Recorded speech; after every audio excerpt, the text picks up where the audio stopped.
I'll tell you a story. I'm sure you've heard this story before, but people who listen probably haven't. Okay. So I'll tell you the story, and then you'll know where we're going with this topic. Personal story. So when I lived in Guatemala, this is back. I moved to Guatemala in 2009. This was probably like 2010-ish, about maybe like a year after being there at an orphanage.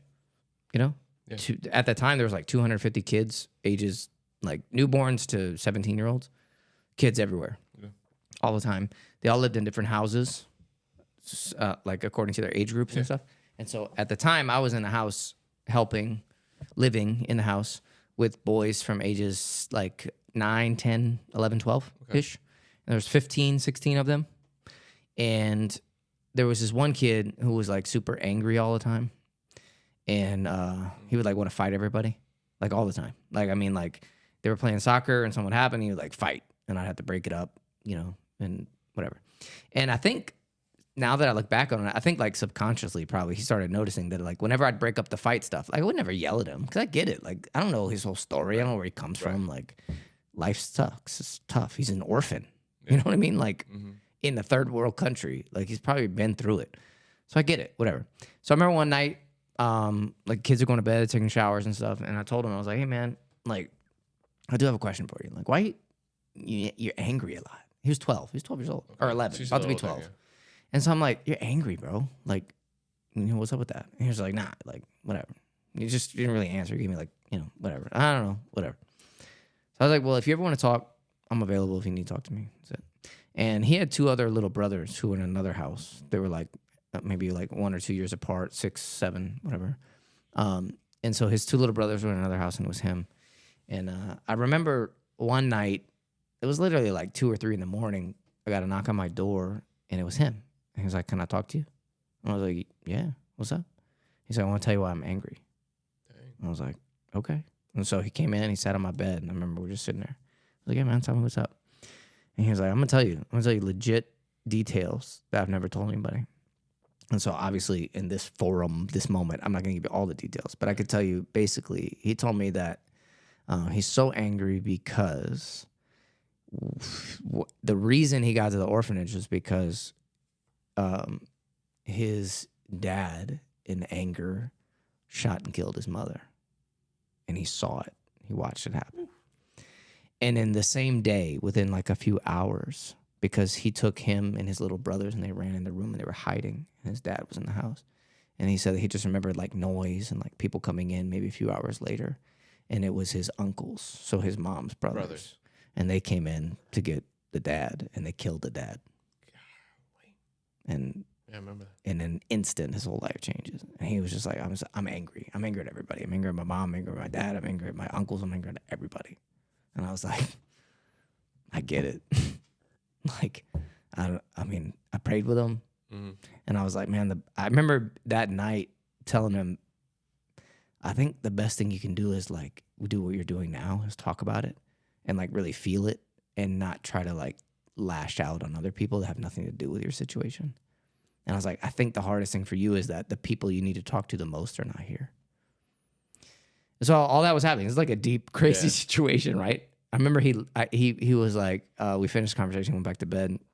I couldn't sleep. I was just laying there in the bed like, dang. I was just praying like, dang, help this kid. And maybe, I don't remember exactly. Maybe it was a few weeks later. They had a youth group team from like United States that came in town, and they come and serve at the orphanage. They hang out with the kids and whatever. Do services and stuff. Yeah, they'll do services. So they wanted to do like a youth service, and so they do like a time of music and worship. It was nice. It was cool. The kids are there, but it's also like in my head, I'm like, you have like these American gringos who have no idea what these kids go through, and they come and they like, let's do a service, like just like we do, just like we do back at home and whatever. And so the music, it's nice, but like I remember this standing, because I would lead worship for church at the orphanage, and I knew you have to know how to engage those kids because they've been through a lot. You can't just be like, all right, let's sing of how good God is, and they're like, God's not good. My family's dead. You know what I mean? Like you have to understand how to bridge that gap. Anyway, say all that because I remember that night specifically. After the worship time, it was really funny because we always joke with another missionary that was there. Like the kids were just standing there staring at these gringos trying to lead worship. It was just funny. And anyway, the guy got up to speak and he had a translator. and back and forth or whatever. And he talked about a lot of things, but one of the things he closed on was forgiveness. He was talking about forgiveness. And I do remember him giving a very specific like moment of response. Like if you want to respond to God and what you've just heard from his word, which I think is good, you should do that all the time. We try to do that in our sermons, like respond in some way in this moment. God, if God is speaking through his word and he specifically talk about forgiveness, he's like, I want you to come up here to the front so we can pray for you. And I remember him specifically saying, and at that point, I was actually playing the guitar at the end, just kind of like, background music and like ready to, sing and, worship the Lord as people were getting prayed for. But I also remember thinking, this dude's talking about forgiveness at an orphanage to a bunch of youth age kids who like, you have no clue what they've gone through. Yeah. And so when he said, come up front if you're ready to forgive, I was like, bro, you're about to have an awkward moment because ain't nobody coming up here. So I remember me playing the guitar. I think I even closed my eyes like, oh, Lord, let me just get through this moment, right? I'm praying like, Lord, whatever you want to do. And I remember opening my eyes, and then there's a room of just, maybe 80 youth-aged kids. They're all sitting down. Nobody's getting up. And then all of a sudden, in the back of the room, I see my boy stand up. And he walks to the front. And I'm like, ooh, buddy. Because I know him. Because you know the details, yeah. This guy who's standing there doesn't know. And he walks up to someone. And they're kind of talking with him, whatever. And then I just felt led to be like, let me step down and be there. And so I called him over. I was like, hey, I'm here. I want to pray for you. Right. And he looked at me and he said something that has impacted my life forever. And I share it with people all the time because he said something that was very deep. And he said this because he knew that I knew. Right. And you're probably the only one. Yeah. And he said, I can't forgive. And he was crying. He was like, I can't forgive. But then he looked like he was looking down. He was shamed. He was like, I know I need to or whatever, but I can't. And then he looked up at me and he said, although I can't forgive, I really want to. Yeah. I was like, bro. And I feel like a lot of people deal, with, and not to compare and contrast people's situations, because the example I just gave is a very extreme one. Very rare. And not many people have gone through something as extreme. But that doesn't devalue the things and the hard things that other people have gone through. Maybe people listening to this, that gives them the environment for the need to forgive other people. Like maybe they've been wronged. Yeah. And what that kid said in that moment of like, I can't forgive, but I want to, I feel like is something that a lot of people need to get to that point. Mm-hmm. And so to tell you that I think something good we could talk about today would be forgiveness. Because I think a lot of people, Christians and people who maybe aren't Christians yet, but they're kind of searching, they're not really sure where they're at with God. The thing that hinders them the most of many things is the topic of forgiveness, because they've been wronged. Let me say one topic where they're just like, I could do everything else, God, but don't touch this area because it's too painful. Yeah, and so I just want to talk about that. Talk about forgiveness. Talk about what the Bible says about forgiveness. And I actually think that the Bible, I know the Bible gives a very clear clear examples and clear definition of what true forgiveness is. And it's not what the world teaches. What does the world say when you talk about forgiveness? What do they say? Forgive and never forget. Forgive and forget. And forget, yeah. Yes, forgive and forget, right? Yeah, you just get over it. That's what it's saying. Like, forgive and forget. Move on. Why do you think that's what the world pushes out? Because that's what people of the world, they mistreat people. So they want you to forgive and forget because they're the ones who've mistreated you. Does that make sense? Yeah. And so it's this vicious cycle of like really unforgiveness and just forgetting, but not forgetting because no one forgets. You can't forget stuff. And so I have two very clear examples. I'll give them to you in a minute, but we can talk about this. And whoever's listening right now, if you need to forgive somebody, maybe you'll stay listening to this for the next few minutes and you'll hear about forgiveness from a different perspective of what you've maybe learned or been taught or even experienced in your life, because it's not exactly what people teach or what people represent. We're taught. Yeah, because forgiveness biblically is something, it's a lot more complicated than people think. It's not, it's pretty deep, and that's a good thing. So I don't know about you. You forgive people easily? I've learned to, but it's still hard. I met with this one dude who, relationships fail. There's a kid in the mix, but he has a lot of unforgiveness with the spouse that did him dirty. But it was cool because I challenged him in a sense because he new to Jesus, new in his, to church. I remember telling him, like, I know you don't forgive, and I know you can't forget, and I know you're dealing with the consequences of bad relationship all throughout the week, text messages, all the passive aggressive, whatever. I was like, you know what? Just start praying for her. He was like, I can't do that, bro. I'm like, Yep. I know you don't want to, Yeah. but I'm like, just trust me on this. Just start praying for her life. Yep. That she can know that Jesus that you just met. Yeah. And then about 2 weeks went by that we met again. And we're talking and we're leaving. I'm like, hey man, I'm gonna see you later, dap him off. He's like, oh, you know what? I started praying for her.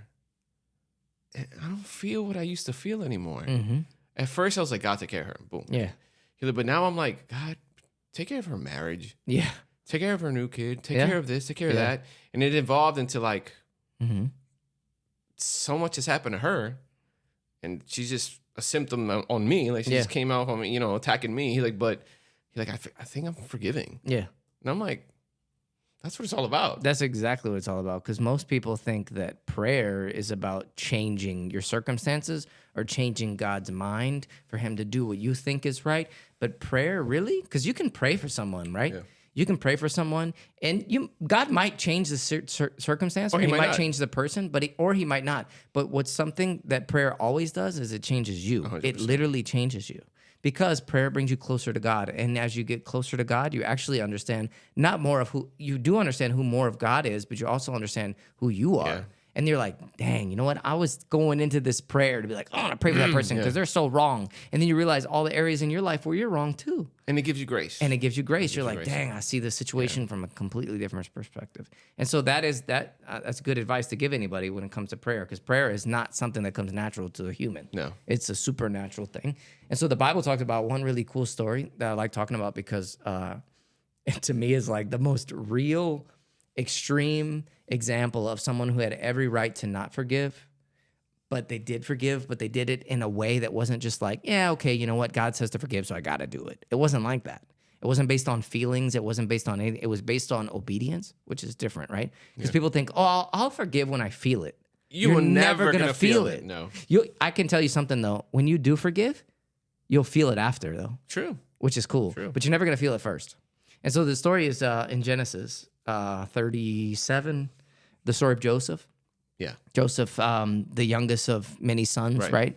And so he, long story short, if you don't know the story, Joseph is the youngest of many older brothers, and he's the favorite of his dad. And his dad shouldn't have favored him because that's wrong, but he did. And so his brothers hated him.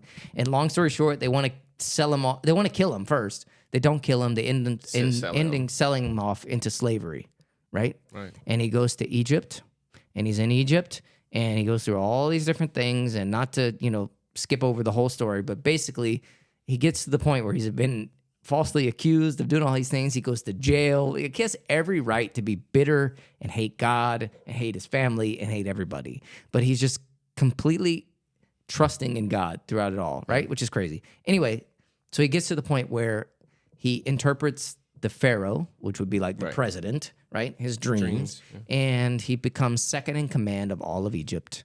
And he saves Egypt because one of the dreams that he interpreted was, hey, God's telling me that Egypt's about to go into 7 years of a time where they have no food.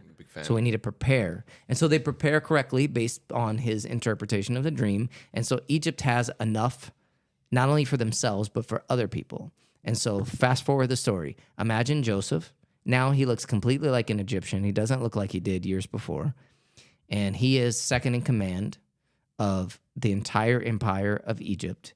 And what happens? The same brothers that tried to kill him and end up selling him into slavery, they're living in another area, right? Where they go through the same famine with no food. Right. And they're like, oh my gosh, what are we going to do? We're going to die. We got to go to Egypt to ask for food. So they go to Egypt. All right, imagine this moment. Joseph looks completely different, so they don't recognize him. And they roll up to the palace, and they're asking for food. And Joseph recognizes them, and he knows who they are. Yeah. Now, someone who's dealing with unforgiveness in their heart for every right reason, humanly speaking, he could have just been like, bro, off with their heads. Yep, cut all these dudes' heads off. Thank you, good night. Bring me my grapes and fan me in my bed right now. Like, I'm done, right? So he receives them, though, right? Mm-hmm. And not to give all the details of the story, but this is a very practical thing. If someone who is listening right now is dealing with unforgiveness or questioning if they should forgive or how to forgive and what is forgiveness and all those things, Joseph does something very, very interesting. First, he puts him in jail. And they don't know who he is. And they don't know that he understands the language they're speaking. And so he's there and he listens to them in jail. And you know what they say? To paraphrase, they're basically like, you know why we're in jail right now, guys? Because of what we did years ago to our brother. God's punishing us. And Joseph hears that and he starts to cry. And he's like, oh, they remember what they did to me. So that's the first step for him to be like, oh, maybe they feel bad about what they did. But he's not exactly sure, right? So then he takes him out of jail and he's like, let's eat, right? So they eat together and they get to know each other. They still don't know it's Joseph. Right. They don't know it's the brother that they wanted to kill. Right. And then he's like, you know what? I'm going to give you everything you need. I'm going to send you off. Love you. You know, great to meet you. Here's everything you need. Go back home. But he does something very specific. He puts his gold cup inside the bag of the youngest brother. His name's Benjamin. Puts the gold cup in there. And he sends them off. And then he tells his servant, hey, when they're like basically halfway down the road, catch up to them and accuse them of stealing my cup. Right? They don't know because he sneakily puts it in there, right? Why would he do that? That's crazy, right? So they go, the servant gets there. He's like, hey, Joseph said you stole his cup. And they're like, no, we didn't, because they really didn't. They're like, we didn't do that, right? And he's like, no, we did. It's so specific and so obvious what Joseph was doing. So they're like, no, we weren't doing it. And they say, if you find the cup on us, whoever you find it on, kill him. Because they're like, we didn't take it. Yeah, they were very short. So the servant goes, oldest brother to youngest brother. No cup. Gets to the youngest brother. The one who wasn't involved in selling Joseph off into slavery. Right? The one who was innocent. Yeah. Servant's like, oh, look what I have here. Here's the golden cup. So we're going to kill this little guy. Right? They bring them back to Egypt. And the oldest brother, Judah, comes in and says something very specific to Joseph. Hey, do not kill my younger brother. I'll take his place. Why did all that happen? Why did Joseph do that? What does that have to do with forgiveness? You know what Joseph was doing? He was trying to see if they had really, truly changed to decide if he should forgive. But not just forgive, because he had really already forgiven, because if he hadn't, he would have cut their heads off when he first met them. But forgiveness is just the beginning. There's another element to it, and it's the word reconciliation. Joseph was trying to decide, all right, I can forgive them, but do I get involved again in my life with them? Do we become friends again? Do I share life with them again? Because that's where most people are at. Most people can say, I can forgive, but I ain't ever going to be around that person again. And that might be the right answer. Who knows? Because what you really want to know is, have they changed or not? And so when Joseph heard his older brother say, don't kill my younger brother, take me, he was like, you got it. These dudes changed. They're not like they used to be. They're not like when they wanted to kill me. They're different now. And that's when in the story Joseph says, well, I'm Joseph. I'm the brother you tried to kill. And he hugs and loves on his brother, and it's a beautiful story, and all these things happen. But what was happening in that story that has to do with forgiveness is that Joseph was able to forgive. In that story, we see it. And he forgave way before he ever had an encounter with his brothers again. He really did. He had forgiven years before, right? But what most people want in order to forgive is they want to see the person be different. They want to see, but that's not what forgiveness is. You're confusing two things. Forgiveness is that person is completely wrong and they don't have any remorse for it, but I still forgive them, right? That is what we're called to do. Right. Now, reconciliation and becoming friends again, that's a whole nother debate. That's case by case. That's case by case. Yeah. Has the person changed? I don't know. We got to see. That's reconciliation. That's involving them and inviting them into your life again. Yeah. But forgiveness is not a feeling. Forgiveness is obedience. And most people don't see it like that. They wait on their feelings and they wait to see if the person's changed first. But what they're really looking for is reconciliation. And that's a totally different thing. Forgiveness is saying, I've been wronged and I could be 100% right. They've literally wronged me in a completely wrong way, but I forgive. And if you can do that and understand that, It will change your life. It will change your mind. It will change everything. It will change how you see every detail of life. So let's say somebody listening right now and they're like, Dave, you have no idea what they've done to me. You have no idea the abuse, the trauma, like that boy. You have no idea. Right. Like, what's the first step I can do to like I got one. Let's say they're like, hearing this, I don't know, Holy Spirit's touching my heart. I want to take the first step. What do I do? Yeah. Well, first question is, do you know Jesus? The person listening who needs to forgive. If you're realizing right now, like, man, I want to forgive, but I just can't. Man, so the question is, do you know Jesus? And when I ask that, I'm not talking about, do you know like little Bible stories? I'm talking about, do you know Jesus? Right. Like, have you accepted his free gift of salvation? Like what he did for you? Like, do you understand the gospel? Right?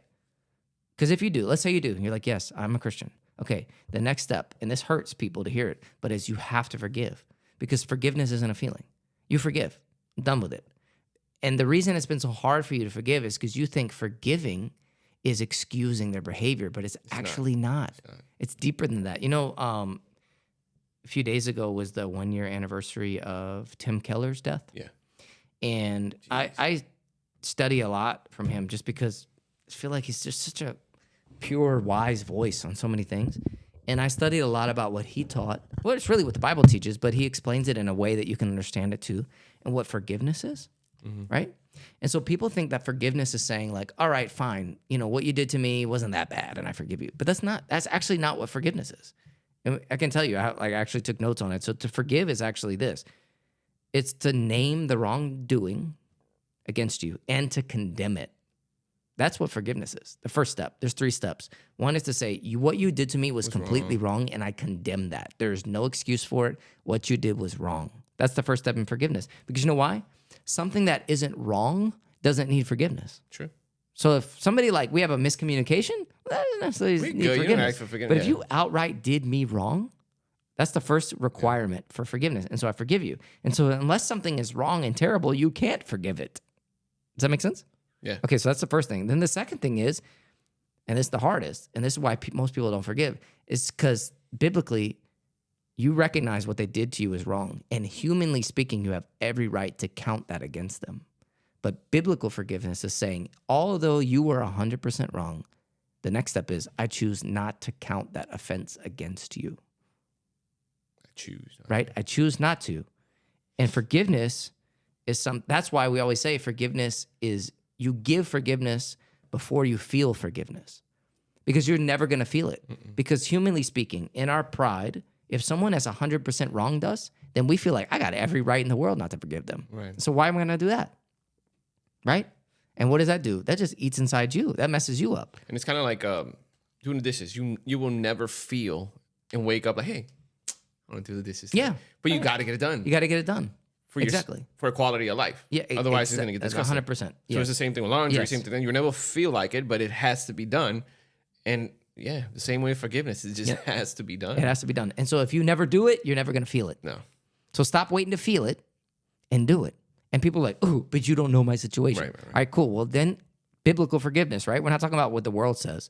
So first is you name the wrongdoing and you condemn it, right? You can't forgive something that's not wrong. So we're not saying that wasn't wrong. We're not making excuses for nothing, okay? But then the next step is you don't count that wrong against the person. But you know what the third part is? And this is where most people don't get.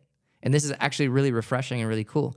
The third part of forgiveness is I'm not going to make it easy for the other person to repeat that sin against me. Does that make sense? Absolutely. And that's part of forgiveness. I'm forgiving you.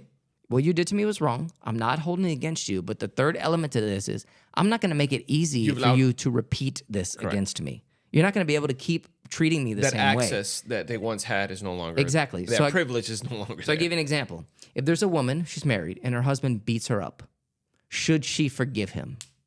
Absolutely, she should forgive him, right? She should forgive him, but she should also have him arrested, right? Yeah. Because what does that mean? What is the detail of that? What is the intricate part of that? What are we saying? Biblical forgiveness is that forgiveness leads to justice. I can forgive you, but there's going to be justice. Face the consequences. Exactly, Absolutely. and that's not in my hands, right? But you know what the lack of forgiveness leads to? Vengeance. So if the woman who's been beat by her husband, giving an example, right, doesn't forgive, what is she going to do? She's going to look for her way to have vengeance against that person. And then she's going to get in trouble, right? And she They both comes go on the down. same level as that person. But if you forgive, then that leads to justice. So I can forgive you, right? Let's just go back to that example. I know it's like an extreme example, but let's say the woman that's been beat by her husband, she should absolutely forgive. I know that sounds crazy. And you're like, you're not in my shoes. I'm talking from a very general biblical perspective, but you forgive. But you should also call the police and have him arrested because forgiveness leads to justice. And that's a good thing, right? Because forgiveness can only be forgiveness if there's been a wrong committed. Yeah. Right? So we're not excusing anything. That's why that goes completely opposite and against of the world's version of just forgive and forget. That's garbage. That's crap. Yeah. That doesn't even make sense. It's not even real. Does that make sense? Yeah. Yeah. And so, yeah, when you really understand that, it creates in your mind a completely different perspective from how you see people, right? So like people can mistreat me. Let's talk about ministry. Bro, I've been, Let's go to comment and section. I'm sure I've mistreated people too. So I'm not like excluding, I have blind spots and stuff. But dude, I've been like, this, completely deliberately mistreated, calculated, mistreated, Malice. like straight up to where I question the Christianity of these other people in ministry, right? But I've forgiven because I've done those three things. I've recognized the wrongdoing. I don't hold it against them. But you know why we're not friends today? Because I didn't let them keep sinning against me in the same way. And they weren't okay with that. They wanted to keep being able to do that. I've even seen it to where you're like, I forgive. And they're like, nah, you can't forgive. No.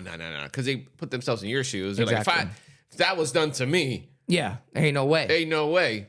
But I've seen it with my own eyes where you're like, nah, man, Yep. forgive you. Yep. That's why I've seen, and you've seen it too. There's been marriages, man, where like a spouse has been unfaithful, right? Not excusing their behavior at all. It's a complete sin. But I've seen God redeem marriages, even in that low state of just chaos and pain. I've seen God do it because I've seen forgiveness. I've seen people not holding the wrong against the other person. But I've also seen, because that's the third element, you're not going to keep doing this though. No. And I love you enough to not let you keep doing this, right? And I've seen marriages restored from that. Yeah. It's a beautiful thing. It is. But go back to the example of Joseph. There's also marriages where you have that same situation where the spouse is like, yeah, I was unfaithful and I get caught, but I'm sorry, I'm not going to do it again. But then they have these tendencies where they just keep repeating the same behavior. Well, you know what? You can forgive them, but maybe you can't reconcile. You can't reconcile with them. So maybe the marriage can't continue because the person just isn't willing to change. Well, that's where you wash your hands, but you don't not forgive. Because if you don't forgive, it's the stupid. For me, it's stupid because I hear it so many times. But if someone's never heard it before, it's a nice example. Not forgiving is like drinking poison and expecting the other person to die. Right? That's a very like overly used statement. But that's true. So like, let's say someone's been unfaithful to you. They've cheated on you, right? And you're not together anymore. But you deal with lack of forgiveness. All you're doing is hurting yourself. Let They're it go. going around They've gone. living their life. Let it go. Yeah. But this is the deal. This is the difference, and it's what you said. Then you don't just let it go and forgive, but you also pray. And so I teach my kids this. Sometimes they're like, well, what do I pray? How do I pray? So I tell them this. Max Lucado, you ever heard of him? Yeah. So a lot of author and stuff. He gave a sermon one time on prayer, and I remember it, and it stuck with me because he was like, if we're honest, like humanly speaking, we don't want to pray. Prayer's hard. It is. Right? But he said something like, when you feel like you don't want to pray, you can pray this. And it stuck with me. I memorized it. I teach it to my kids because it's a starting point and then it can expand. He says this. You start like this. You say, God, you are good. I need you. They need you. Thank you. Amen. That's it. What are you saying? God, you are good. And that could expand. Maybe one day I don't feel like praying nothing. I just say, God, you're good. I need you. They need you. Thank you. Amen. And that's it. That's all you get out. Fine. But there can be other times, and as it develops, you say, God, you are good. You are faithful. You are forgiving. You're merciful. You're gracious. You give me things that I don't even deserve. I'm so thankful. Wow. I need you. Yeah. I need you in my job today because I'm about to go to work and I'm super stressed out and I don't know how I'm going to react to certain situations and I really need you. And that expands, right? But then you get into the they need you and you say they need you. And maybe that for you is to say that when you say they, for you, that means, man, that person who wronged me, they need you too. Yeah. That person who cheated on me, they need you too. Yeah. That person who stole from me, they need you too. That person who like, whatever, fill in the blank, they need you. And then you say, thank you. Thank you for responding. Thank you for listening. Yeah. Thank you for being who you are. Amen. And amen means let it be. Like let it, as that, what I just prayed, let that happen. Right. Yeah. And so as you, that is the antidote to Absolutely. unforgiveness is prayer. Yeah. Because you put yourself in the situation and you say, yeah, if I was really evaluating my own life and who I am, I'm not worthy of forgiveness either. Yeah. You know what? Like if you were to ask somebody, what's the goal of being a Christian? What's the goal of being a believer? And to summarize it quick, I'm like, I just want to be like Jesus. I just want to be like Jesus, who is a prime example of forgiveness. If you think about it, before he was arrested, before he was beaten up, what did he do? He fed the guy that was going to betray him. Knowing He what washed exactly was his going to feet. do. He already forgave him for something he was going to do anyway. And that model is what I aspire to become. I could be across the table from someone that I know they're going to do me bad. Yep. And I already forgave you, bro. Yep. And not only that, but like what you just said, I'm going to serve you. Yeah. If you get a flat tire, Call me. and you've been the nastiest, Call most me. malicious, and it could be you've done it all behind my back and you think I don't know, and you call me and your tire's busted, I'm gonna show up. I got you. And it ain't because I'm better than you. It's Right. because, man, Jesus did the same thing for me. I'm So I'm gonna so do it for you. undeserving Yep. of his forgiveness. And that is the most freeing, amazing thing. That is what the world searches for, right? You have all this inner peace, all that. That's all crap. It's not real. Right. That comes from actually knowing Jesus and like following him. Right. That's where that comes from. And so talking about that, I think it's another example that I give all the time. And I say I give it all the time because my whole life is speaking and preaching in Spanish. Right. So like right now, it's my only space where I talk in English. I feel weird. I probably mispronounce words in English now. But thinking about that, I always go to the story in John where the woman that was caught in adultery, right? So there was a plan by the religious leaders of the time. They're like, how can we get this dude Jesus to like slip up on his words? And so the people will realize, because from their perspective, he was just a fake, right? Now, how can we show the people that this dude is just a fake? Set him up. Right? Let's set him up. How can we set him up? And so they have different scenarios, right? And so one day they dreamed up the scenario. We're going to get a lady who's literally in the middle of the act of adultery. Right? We're going to get her because legally, by law, because she's been committed this act, we can kill her. And so what we're going to do Publicly. is knowingly in the moment where she's literally in the moment committing that act, we're going to rush in the room, we're going to grab her, and we're going to throw her out in public in front of the street, in front of Jesus, and say, what should we do with her? Because the law says you got to kill her. Yeah. And if Jesus says, kill her, well, then all his people are going to be like, wait, what? Whoa, hold up, and then if he says, don't kill her, well, then he doesn't follow the law. So he's stuck, right? And so imagine that moment. They throw a naked woman, because she had to be, in the street, in the dirt, in front of Jesus. However many people, I don't know, were around, all these religious leaders. And they're like, hey, this woman has no excuse, caught in adultery. What should we do with her? And Jesus says the famous word. Well, first he kneels down and starts writing in the sand. And there's all these different theories about what he wrote. I don't know. I don't even care, honestly. Like, he's writing in the sand. They're like, hey, aren't you going to say something? What should we do with her? Right. And Jesus looks up and says, what? He who is without sin, go ahead, cast the first stone. What does he mean by that? Legally, they could stone her to death, throw rocks on top of her until she dies. And what does the word says? It says that as the religious leaders that were standing there, from the oldest to the youngest, they started dropping their rocks and leaving. They were ready to kill this woman, and they leave. And then Jesus is left kneeled in the sand, in the dirt, in front of this naked woman in shame, who was wrong, because she was wrong. Absolutely. And what does Jesus say to her? He says, hello, hey. And she looks at him. Is there anyone here that condemns you? She looks around. She said, no, they're gone, basically. He said, well, I don't condemn you either. But go and sin no more. Right? Yeah. Beautiful moment. Yeah. Grace and truth. Yeah. Okay. Now, I always throw in this scenario. Imagine, the Bible doesn't say this happened, but I always just think about it. Imagine that moment, interaction with Jesus kneeling in the dirt, and she's looking at him, crying. Like, it's just this vulnerable moment. Jesus has just forgiven her.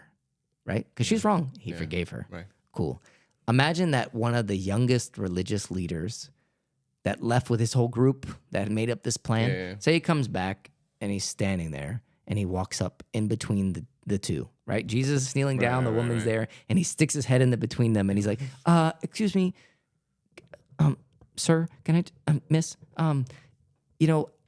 actually, I was with those guys that came up with that plan to like do that. And you know what? As I was walking away, I was just kind of thinking, what we did was really wrong. And I came back because I just want to ask you, miss, would you forgive me? That the Bible doesn't say that happened, but let's just say it did. Can you imagine her looking at this dude and being like, no, you get suck. out of my face. You did wrong to me. I don't like you. Right? Why wouldn't that happen? Because if it did, Jesus would like slap his forehead and be like, what the heck?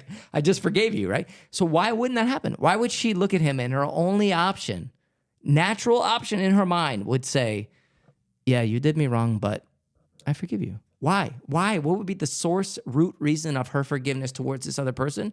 Is because Jesus just forgave her. Yeah. And that is the source of forgiveness for anyone. If you understand all that Jesus has forgiven in you, you cannot help but forgive others. Because you can't go, no, but you're worse than me. Because they're not. At the end of the day, we're all the same. Yeah. We all suck. We all mess up. We all do the wrong thing. And so that is what the gospel says. That is the difference. And the world does not offer that. And that's what you see nowadays a lot of. Is people who kind of have developed the ability to forgive others, but not themselves. Okay, that's what I was going to get into. Bruh, that's huge. You can forgive everybody, but most people don't forgive themselves. Yes, absolutely. And that's, I think, the cause of a lot of physical health issues, mental health issues, is because you just blame yourself, guilt yourself. You can't forgive yourself for what you've done. And it's funny, it's like that joke that happens in Latino households where you're like, Mom, you used to do this. You're like, what? I never did that. I'm like, yeah, you did. And we have to remind them, like, oh, yeah, I did slap you that one time. Yeah. But they can't forgive themselves once they realize, oh, I did. I'm so sorry. I'm like, it's cool. Like, and they just sit there and I'm sorry. I'm running up. But it's forgiving yourself is, you're also required to do that. Yeah, exactly. And you know what? I always, in my mind, I always try to go to the root reason of everything, right? Like, why? I always ask myself why and everything. And I've learned that the reason why people cannot forgive themselves, and this sucks to hear. I think I know. But it's pride. Yes, 100%. It's pride. Because what are you saying? You're saying, yeah, you know what? Okay, cool. I'm a Christian. Fine. I accept what Jesus did. Cool. Right? I can forgive others because I can forgive others. But I can't forgive myself. What are you saying? Jesus says that he forgave you already, right? Yeah. Past, present, and future, which is insane, which is crazy. We can get into that another day. Yeah. But just imagine that, right? And then you turn around and say, yeah, I can forgive others and all that, but I can't forgive myself. What are you saying? What are you really saying? What is the root of what you're saying? You're saying that my standard of righteousness, my standard of like what merit needs to go into forgiving someone is higher than Jesus. That's what you're saying. That is prideful. Yeah. You're saying that you're better than Jesus. That's what you're saying. Because Jesus said, hey, I know everything about you. I know things about you that no one knows. That you don't even know. And I love you more than anybody. And you're still saying you can't forgive yourself? What's wrong with you? Remember you gave this example. He's like, man, imagine that scenario. Imagine you go back in time in his magical time machine and you see Jesus on a cross, bloody, dying, just mutilated. And you're like, thank you, but it's not enough. Yeah. I still can't forgive myself. I know you forgave me and took my punishment, but not enough. Exactly. Not enough, buddy. Yeah. That's exactly it. Like, I think it takes a lot of time for people to understand like the depths of what they're saying when they say, because they think what they're saying is like a good humbling thing. It's a humbling thing, but it's not. It's the opposite. It's the pride. You need to like go into your room, close the door, get on your knees, and just have it out with God. Throw it all out there. Say everything that you've done. Yeah. And like throw it all out there and understand like he has already forgiven you for that. He really has. Yeah. And that's great. That's crazy. It's hard. The reason that people are like, oh, I can't forgive myself is the very reason is because we know ourselves in the sense of we know what we've done. And we think that, no one can forgive that. And that in that moment, when you think that, yes, it's hard, right? But at the same time, you should go, wait. But if the truth is that Jesus has forgiven that, it should make you go like, whoa, wait a minute. This is different. Like, this isn't the love of mommy and daddy. This isn't love of like uncle real. and aunt. Yeah. This isn't family love. This is even bigger. It's something I can't understand. Yeah. And then that should make you understand, oh, wait, this is it.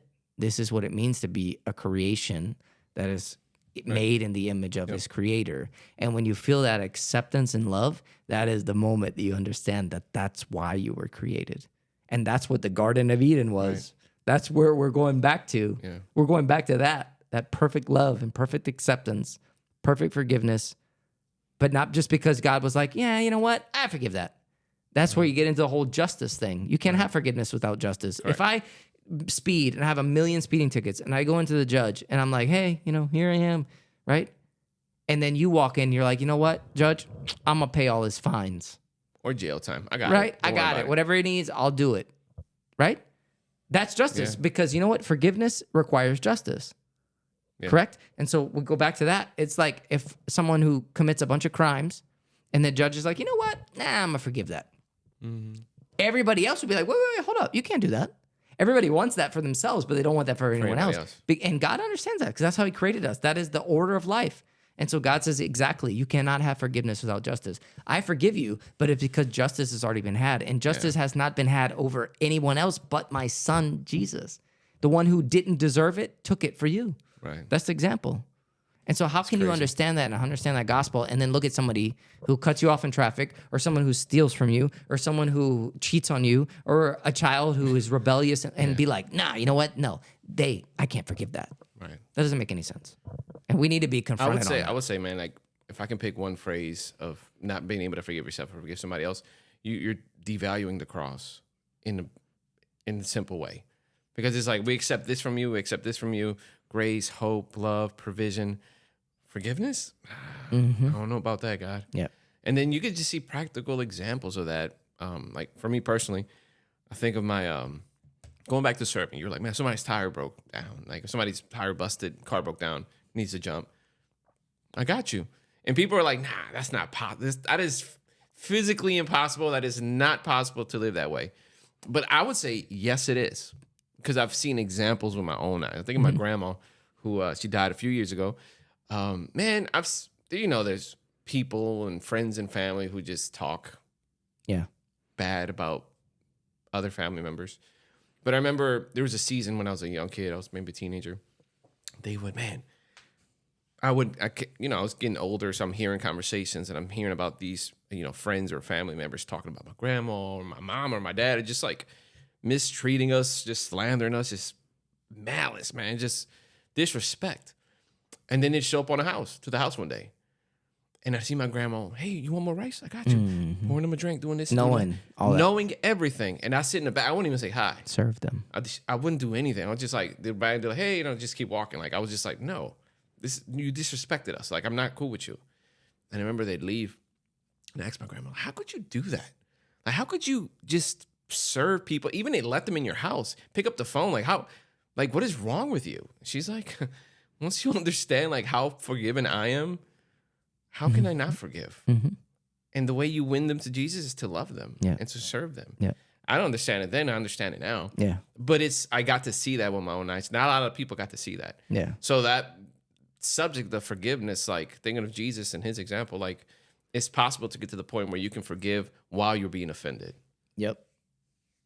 That switch, that transition, evolution in your mind, I don't know what you want to call it, to where that growth, the spiritual growth, where you can just be like, it's happening to you in the moment, and you're like, I got you. You're talking about, it's a deep theological word, and we can end with this. I'll just tell you, it's the term regeneration, and what most people expect when they give their life to Jesus is an immediate change, right? Like John Piper says the thing that bothers us the most in the Christian life is the slowness of our change. True. Right, because we expect this immediate change, and that doesn't happen. It's you're being regenerated, like renewed every day. Like your identity before God is perfect, but your practice isn't, and so you're getting into that. And so regeneration is that. And so I one of the specific ways in my life that I've noticed regeneration, like becoming new more and more. It wasn't like an immediate thing.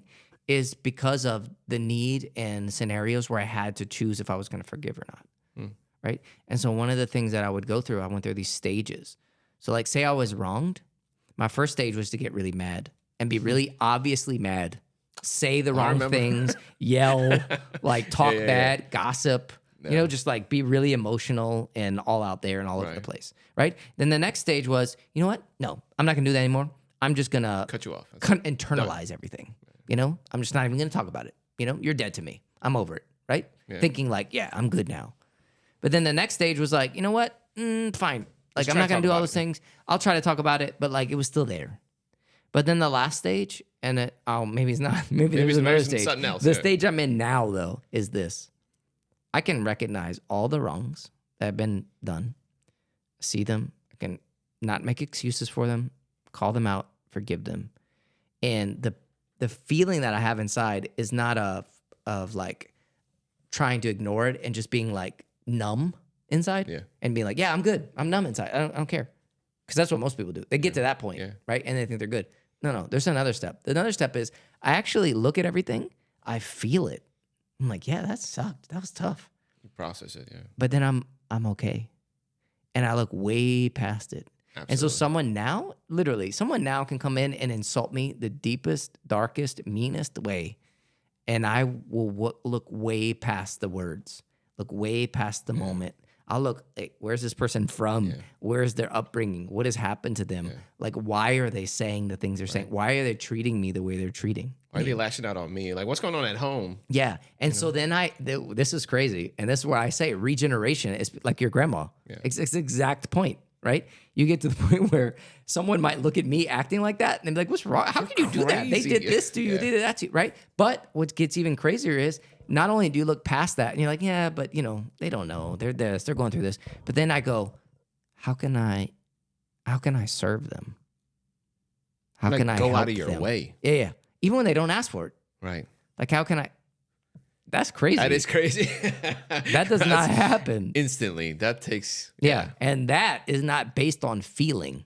Don't ever expect to feel that. You're never going to feel it. You might even be in the moment doing it, like helping them move. And you're like, why am I doing this? Yeah. But But you're then like, tell you know what? At the end of the day, you know what? It's all good. This is it. This is it. This is service. This is life. This is beautiful. That's what it is. Crazy, man. And that is the best thing for us, right?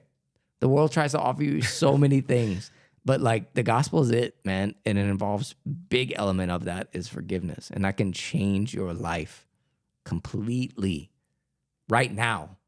Right now. And if you hear anything today, hear this. If you're in the need of forgiving somebody, I would tell you this. Stop waiting for the feeling to do it It won't come. and understand that it is a step of obedience. Yeah. And after you obey, truly obey, you will feel better. But don't do it for you. You do it because God has called you to do it. Yeah. And you want to obey him. And the best thing for you in life is to obey him. That's the best thing.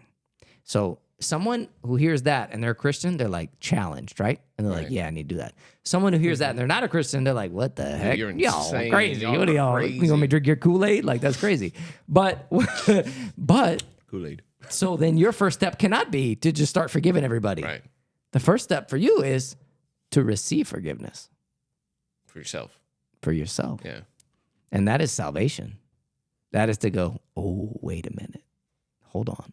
This whole little cute children's story they told me my whole life about this dude Jesus on a cross. Wait, time out. This wasn't just some like fairy tale. Like this is for real. I'll tell you, it's just fresh on my mind because I'm new to this, right? Like I've only been doing this for a few months, but there's been some guys just coming to Jesus where I present the gospel to them, tell them about who Jesus is, and they got in church, once in a while. But that moment where they're just sitting there and they're like literally audibly, he says, hold up, I can literally be forgiven for everything I've done. And I'm like, yeah, that's what it's all about. And this is like a grown dude. He's like 6 foot something, just like, like starts crying, like, I can be forgiven. Yeah. And I'm like, yeah, there's nothing you got to do. Yep. Just accept this. Mm-hmm.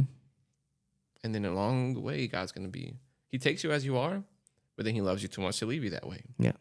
So you'll see things for yourself in your life like, ooh, that was a bad attitude.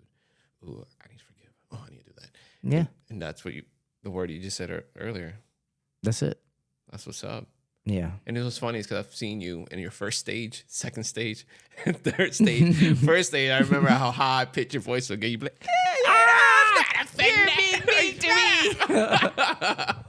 Yeah. But I'll I've see that learned. stage. You've seen mine too. Yeah. Hey, but yeah, that's crazy. Just thinking about it. But the whole Christian life it's crazy. Because if you would have told me the first day that I became a Christian that God was going to like flip a light switch and everything was going to be different and easy, I'd be like, yeah, let's go. Cool, let's go. But now, like, looking back, however many years I got saved in 2004, so 20 years ago, I look at it and I'm like, I'm so thankful for every moment. I'm thankful for every struggle. I'm thankful for every day and every moment of just hard times and feeling like I wanted to give up and, you know, and that might come tomorrow too. I don't know. But all those moments when you accumulate them and look at them, that is the reason that I know God the way I know him now. Yeah. And that's really good. And it's a development. Like sometimes it has to happen. That's, I think, hard to understand. But I've been hurt and I look back and I'm like, it had to happen. Yeah. Otherwise I wouldn't have learned. Mm-hmm. There's been individuals that like lied to my face, literally stolen from me. And I don't want them to leave yet. I'm like, no, just stay. Like you did me dirty, but it's cool. Yeah. And then they go. And over the few years I look back, I'm just like, man, this had to happen to me. Yeah. But I learned, and I don't think I'd be where I am now if I didn't go through certain betrayals and trials. Yep. Because God teaches us, man. Yeah. Like, it's funny because last night I was talking to my son Max about we're preaching on the book of Ruth now, right? Yeah. So and it was funny because he was like he reads this Action Bible. You ever seen that? It's like a comic book. We have Bible. them, yeah. And so he was like, "Hey, I'm reading Ruth." And I was like, "Oh, really? Why?" No, I'm just reading it. I was like, "That's what we just started preaching on this week." He's like, "Oh, I didn't know that. It was cool." It's just That's like funny. So then I'm like, "Let me tell you like what we just preached on this last week, right?" And I'm like, "You have to pay attention to listen." So I'm telling him all these things. But what was really cool is that like I'm telling him, you know, all this stuff, and he's, you know, listening. I think, you know, who knows. Yeah. But what was cool is like I'm trying to get him to understand things now, so that he doesn't have to like go through. And I think there's a part of it. I mean, it's never going to be perfect. He's going to have to make his own mistakes and stuff. But there is part of it where I'm like, I want you to get this. But the cool thing is, and we're actually going to be preaching on this weekend, is the moment of salvation for Ruth. Right. And the exact opposite of what the world teaches you. The world teaches you, come to Jesus, so you'll have some money, you'll have good health, you'll have a good car, you'll have a really good situation. She actually accepted God into her life, knowing it was going to be the exact, complete opposite. Like she was literally intentionally going into tough, terrible times, but she knew, wait, but if he's really God, then it's worth it. It's worth it. Yeah. You know what I mean? And you know what? Just closing this, a lot of times, forgiveness feels like that. You don't win. Absolutely. Like in this, you don't feel like you win. Yeah. You're like, man, like I'm like, dang. But God calls us to that. Yeah. And I've experienced that now over the years to where it sounds weird, but like I get excited to forgive people. I'm like, yeah, you did me wrong, but you know what? It brings to life the verse, you die to yourself. Yeah. Because you want to preserve yourself. Yeah. So I want to preserve my Yeah. right, and my pride. And I've noticed that even Christians, it's hard for them to believe that. I've told people like, no, look, I'm cool. I'm good. No, David, there's no way. No, you can't. You got something. I'm good, bro. I'm literally, I'm okay. Like, I'm literally fine. Yeah. And it's not a forgive and forget thing. Like, I processed it. I've condemned it because it was wrong. I don't hold the offense against somebody. And they're not going to keep sending it against me that way. Right. But I've forgiven them. You're putting a boundary. Now, I may not have reconciled with them because we might not be able to be friends now. And that's okay. We don't have to be friends with everybody. That's fine. But I'll see you in heaven? Yeah, I'll see you in heaven. We'll be cool. Maybe. Maybe not. You never know. Some people suck. Yeah. But that's it. And so to like conclude everything and just give a summary of everything we said, if you need to forgive somebody and you're a Christian, know that you're never gonna wake up and be like, oh, today's the day of forgiveness. Gotcha. Yay, got my coffee. Here we go. Like, it's not gonna happen. Right. It's not happening. Do it now. Literally. And when I say do it now, like in this moment, as you're listening to this podcast, be like, start. Okay, I forgive. You want to go back to the very beginning, the story of the kid who lost his family and his mom. At least get to the point where you say, I want to. Recognize that. Yeah. It's for your good. If you're not a Christian, then the thing you need now is God's forgiveness. And he offers it to you as a free gift. And you can receive that. And also that means you forgive yourself. That's crazy. And most people, that's what hinders them from coming. But do it. And come back next week. Next week? I don't know. Are we doing this next week? We should. Who knows? What else we got going on? Literally, we came up with this topic in the moment. I pressed record and we just And I started was like, talking. let's talk about this. So, yeah.